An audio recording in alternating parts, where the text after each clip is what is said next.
नमस्कार मित्र हो, आजच्या व्हिडिओमध्ये इयत्ता 8वीसाठी national means merit cum scholarship म्हणजेच NMMS या अत्यंत महत्त्वाच्या परीक्षेसाठी गणिताचा व्हिडिओ आपण पाहत आहोत। 2021-22चे प्रश्नपत्रिका आहे। राष्ट्रीय आर्थिक दुर्बल घटक विद्यार्थ्यांसाठी शिष्यवृत्ती योजना आहे, तीच NMMS। ओके, काही प्रश्न आपण सोडवलेले आहेत। या प्रश्नांचा सराव केल्यास या ठिकाणी निश्चित आपण शिष्यवृत्ती मिळवू शकाल। गणित हा अवघड विषय आहे। समाजशास्त्र विज्ञानामध्ये चांगले मार्क्स पडतात, गणितामुळे मार्क्स जातात, त्यामुळे सराव अत्यंत महत्त्वाचा आहे। आपण 71 पासून 79 पर्यंत प्रश्न सोडले आहेत। 80वा प्रश्न, खालीलपैकी अपरिमेय संख्या कोणती? 3/5 ही खंडित स्वरूपाची संख्या आहे। खंडित स्वरूपाची परिमेय संख्या 0.7, 3/5 म्हणजे वर्गमुळात 4 म्हणजे 2 परिमेय संख्या आहे। हे सुद्धा या ठिकाणी आवर्ती दशांश पूर्णांकातील परिमेय संख्या आहे आणि वर्गमुळात 7 हीच अपरिमेय संख्या आहे। ओके, याचं जे वर्गमूळ येणार आहे ते अनावर्ती असणार आहे, म्हणून या ठिकाणी ही परिमेय संख्या आहे। अचूक पर्याय नंबर 4।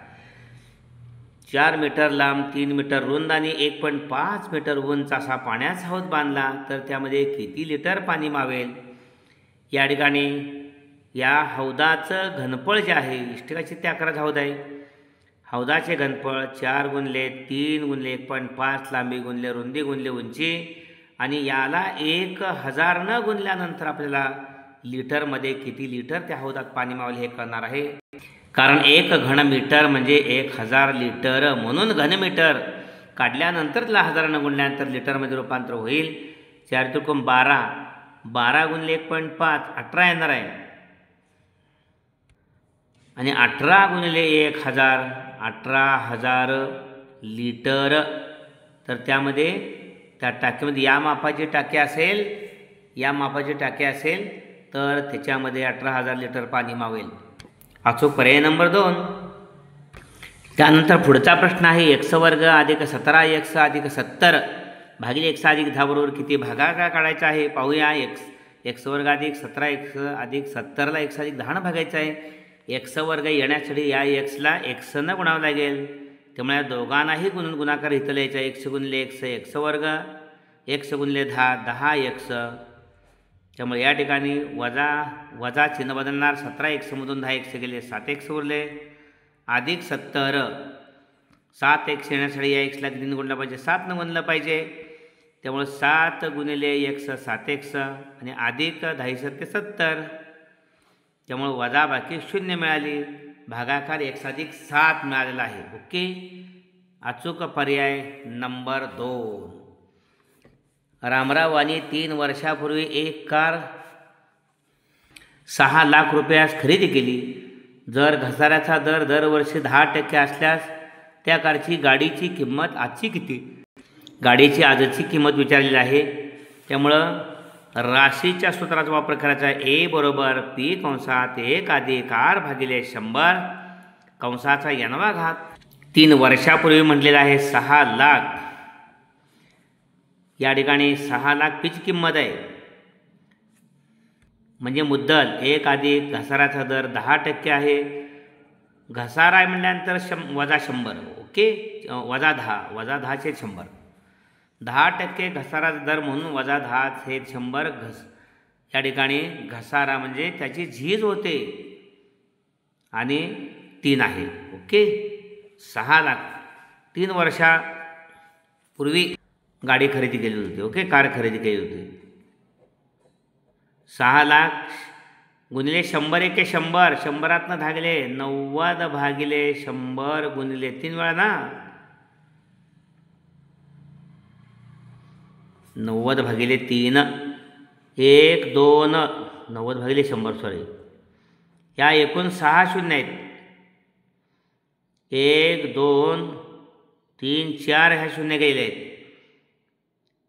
5 1 2 3 4 5 शून्य गेले आहेत आणि 100 3 वेळा, इथल्या 6 शून्य म्हणजे अनेक शून्य ॲडजस्ट करणं गरजेचं आहे।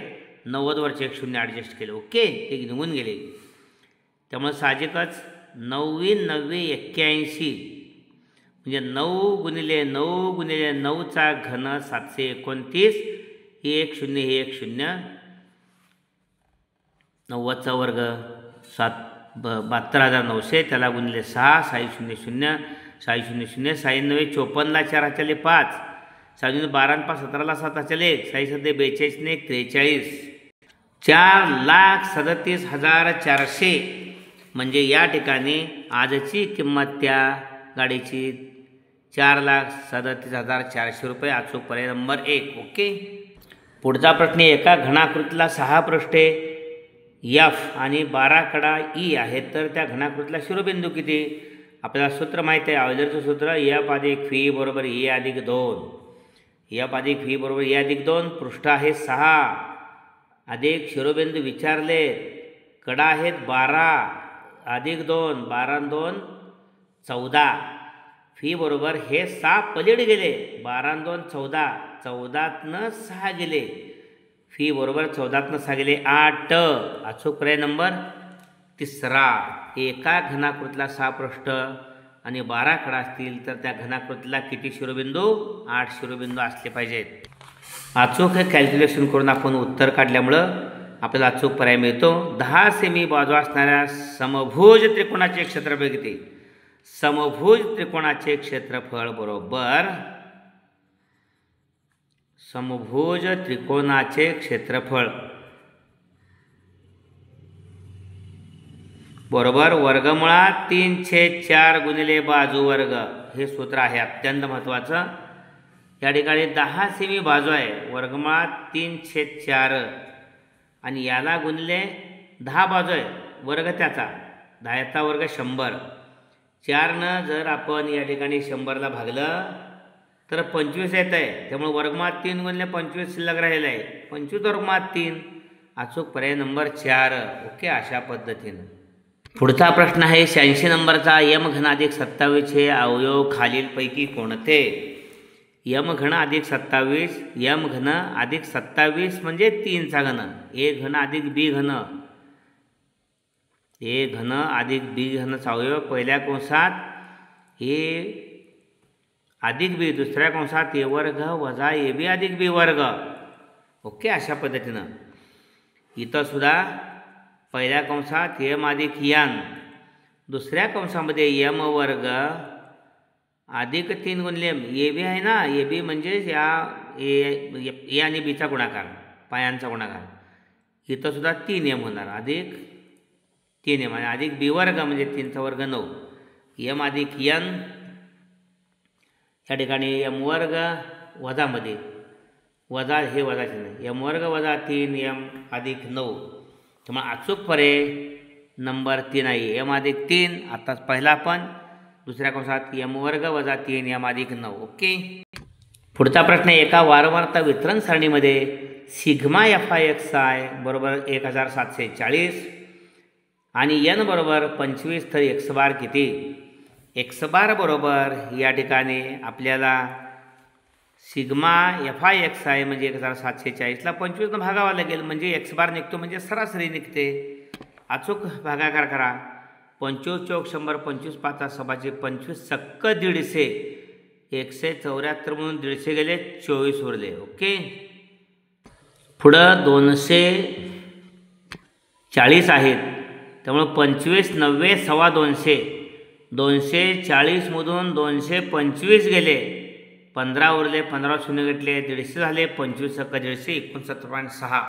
म्हणून या ठिकाणी अचूक पर्याय नंबर 2 69.6 x बार बरोबर. ओके. पुढला प्रश्न आहे x वर्ग वजा 2x वजा 35 छेद x वर्ग वजा 4x वजा 21 गुणिले x वर्ग वजा 2x अधिक 15 छेद x वर्ग वजा 25 बरोबर प्रश्नचिन्ह. याचे अवयव पाडायचे. 35चे अवयव 7 5 35 गुणाकार 35 येतोय, फरक वजा 2 आला पाहिजे म्हणून मोठ्या संख्येचं चिन्ह वजा. याचे अवयव x वजा 7 आणि दुसऱ्या कंसात x अधिक 5. 21चे अवयव 7 त्रिके 21. मधल्या पदाचं चिन्ह वजा आहे ते मोठ्या संख्येला द्यायचं. x वजा 7 आणि x अधिक 3 हे x वर्ग वजा 4x वजा 21चे अवयव आहेत.